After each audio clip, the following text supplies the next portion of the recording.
What up, sluts? This is Taylor, and I'm going to answer a few more things from Twitter and address your topics. It seems as though you guys really seem to like these. I have fun with it because it allows me to kind of go off the cuff and listen to shit that you guys have to say and then kind of extrapolate it out to most likely places where you didn't imagine where it would go and then just kind of have a good time with it. So I'm glad you're enjoying that. So I'll get into it now with Mr. Glow3, who wants me to talk about fake tits. Now, I used to be, really like against them, not against like morally, like oh it's wrong, but like against like yeah, it's kind of weird. It's like they're not real. They're not really like it totally. You can grab them and you can feel them, but it's just not the same. You know what I mean? They just don't feel the same. And so talking to actually it was FPS Kyle, and he said if you can grab them, they're real. And that really stuck with me as a really good motto for life. And I was like, you know what? You're right. If you can grab them, they're real. And so that's my opinion on them now. But my opinion doesn't matter because I'm a dude, and what women do with their body should not impact me at all or be contingent on anything that I think. So if they want to do it, let them go hog wild. Let them put two on their front and two on their back. If that's what they want, I don't care. Totally their decision. I'm fine with either way. Smiling Yeti, how you lost your virginity. Believe it or not, I actually lost my virginity by having sex. So that was pretty unique. Next, the G-Dog123, your ideas for Black Ops 2 Zombies, or if you could bring 4 perks from MW3 multiplayer into Zombies, what would they be? Well, one of my ideas, and I haven't thought of a bunch of like new things to implement, but I really hope that they've taken the initiative and fixed some stuff. Like, if you're knifing through a window, there's always that problem where you don't actually connect, even if they're right there at the door. That's annoying, and so you end up having to stand there and swipe at the door like 5 or 6 times just to kill one guy on round 2. That's irritating. I really hope that they keep the really powerful auto-aim in there and they don't take that off, because obviously if you L-tap as you're firing with an M14 or Galil or whatever the hell gun you have, it's going to snap to the midsection or the head of the zombies every time. And it makes it a lot easier, but at the same time, it's kind of necessary in a game type where your success is so utterly dependent on your ability to use ammo efficiently. And it's already so difficult to use ammo efficiently, you don't want to be spraying bullets mindlessly past them. And if you had to take the time to just aim meticulously at every shot, it would take away the kind of fun horde mentality. It's not multiplayer. You're not supposed to be, playing your heart out. It's for fun. Not to say multiplayer isn't for fun, but for me, multiplayer really isn't fun. And Modern Warfare 3 perks, let me think. I really don't even know. I would hope that they bring something in like extreme conditioning or whatever the hell it is, marathon, something like that.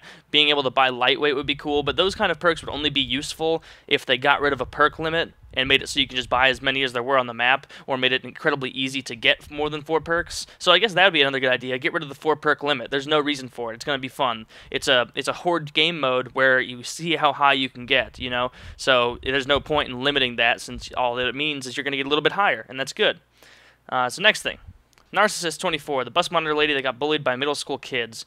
I kind of see 2 sides to this story, because one, it's really good that people rallied together and tried to help this lady and send her on vacation.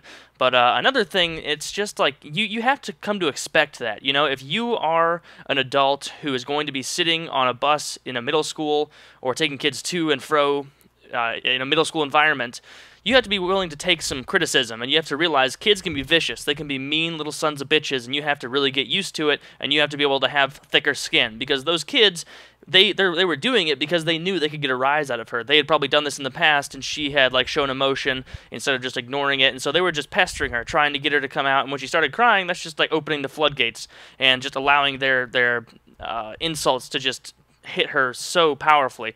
And so that was a mistake. If you can't, run with the big dog, sit on the porch, so to speak. Not to say that those kids were big dogs in any way, but yeah, you can't really take that job if you're not willing to deal with shit like that. And it was very brutal, and I'm on her side. She was obviously in the right. And additionally, she's gotten like $600,000 for this. Like, yeah, good for her. It's good that she didn't ask for any of this, nothing like that. But that is pretty ridiculous. Like, I'm happy for her. That's great. She can retire or do whatever she wants now. But at the same time, it's like, Jesus Christ, we couldn't have put this money towards AIDS research. We couldn't have actually like used this for something more beneficial. But I'm not complaining, because she didn't request it. She wasn't even going to press charges on the kids or anything like that. Which I don't know what you'd press charges on the kids for. 1 count of being a 14-year-old. Like, who gives a shit? But that's how I feel about that. It seems like everybody's just creaming their pants over this and freaking out. All right. Tanner Harvick, can you see the U.S. having a civil war in the years to come? No, I really can't, and the reason being is that right now, if a civil war were to break out and a bunch of civilians on, I don't know, maybe it wouldn't be geographically, like I guess dispersed this time. Let's say the East fought the West, and all the people come out with their guns and everything. All it would take is a few days of the U.S. using the military, the federal military, going through streets, picking off all the dissenters. Because even if we revolted against the army itself, we wouldn't stand a chance. Like with the weapons that we have as civilians, like we're not going to go up to an Abrams tank and show it what's what with a 9mm and a 12-gauge shotgun. It's just not going to happen. We are so outmatched in the realm of weaponry that we can't begin to hope to compete with them, So it's not like it'd be very productive anyway, unless somehow it was just like a movie-esque revolt with everybody marching on Washington and whatnot, which would be pretty cool, but I think I'd be watching that on TV from home since I don't want to die. Anyway.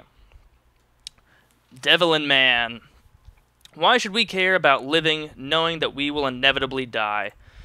That is a very interesting question, and I guess the nihilist in me is saying that you shouldn't care. You shouldn't care. I mean, nobody's going to force you to. In my opinion, you're the only person who can give your life meaning. You have to decide that for yourself. There's not some objective reason that we're here to fulfill some need or something like that. And you say, why should we care about living knowing eventually we're going to die? Well, I pose to you that the only reason that life is worthwhile is because eventually we will die. Like, think of it like this.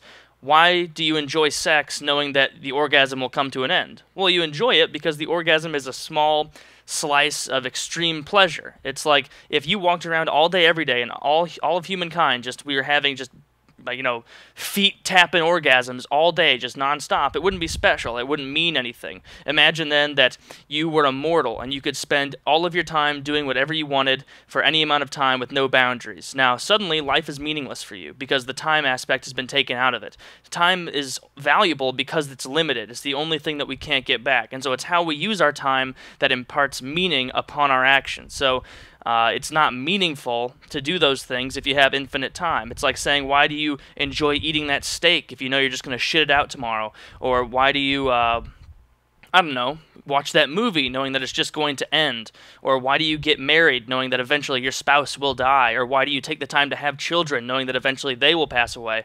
It's like the reason that all these things are so valuable and we put so much weight on them is because they're difficult to get and they're difficult to maintain. Just the same reason the way we look at art. If there were a million Mona Lisas, they would be worth nothing. They would be worth nothing at all because it's the rarity and it's the difficulty it takes to attain something that makes it worthwhile. And so I don't know if that really answered your question that well. I was probably rambling off on a bit of a tangent, but think about it that way, just think about it. The biggest curse ever would be eternal life, where you have to live in a world where finite possibilities are forced upon you, or maybe not forced upon you, but you have to explore a finite world in an infinite time. So there's so much time that you could literally do anything and everything infinite amounts of time, and it would not matter because there's always more time to do it again. It doesn't matter. It holds no weight.